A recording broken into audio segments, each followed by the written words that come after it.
யோவான் ஸ்நானகன் கர்த்தருக்கு வழியை ஆயத்த பண்ணும்படியாக வந்தான். அதுக்கப்புறமா இவராக தான் வேணும்னே வார்த்தையை விட்டுட்டு ஜெயிலுக்கு போனார். அது வேற விஷயம். போனவர் அங்கே போய் என்ன தேட ஆரம்பிச்சிட்டாரு, தனக்கு ஒரு வழி கிடைக்குமான்னு சொல்லி தேட பார்த்தாரு.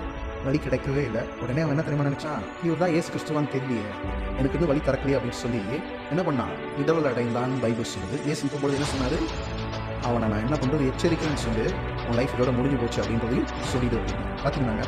எப்போ ஒரு மனுஷன் கர்த்தருடைய வழியை தேடி போகிறனோ அவனுக்குள்ள நல்லாவே இருந்துச்சு. எவன் ஒருவன் சுயமாக ஏதோ ஒரு பேசணும்னு சொல்லி பேச ஆரம்பிச்சானோ அதனால் வந்த விளைவு தான் செய்யும். அதனால் வந்த விளைவு தான் இடரல். அதுக்கப்புறமா அபிசுவாசம் அவனுக்குள்ளே போகணும். ஆனால் யோவான் ஸ்நானகன் அப்படி இருக்கலாம், நமக்குள்ள அப்படி இருக்கக்கூடாது. ஏன்னா நம்மகிட்ட பரிசுத்த ஆவியானவர் நிரந்தரமாய் தங்கி இருக்கிறார். அவர் சொன்ன கர்த்தர் நம்ம என்ன பண்ணுவார், சத்தியத்தின் வழியை நடத்துவார். அதனால் உங்கள் வழியை தயவு செய்து தேடவே தேடாதீங்க.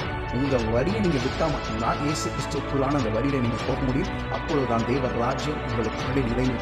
இந்த ராஜ்யம் நிலைத்திருந்தால் மட்டும்தான் சமாதானம், சந்தோஷம், மற்ற எல்லாம் நம்ம கூடவே அந்த கொடுக்க உண்மையுள்ளவர்.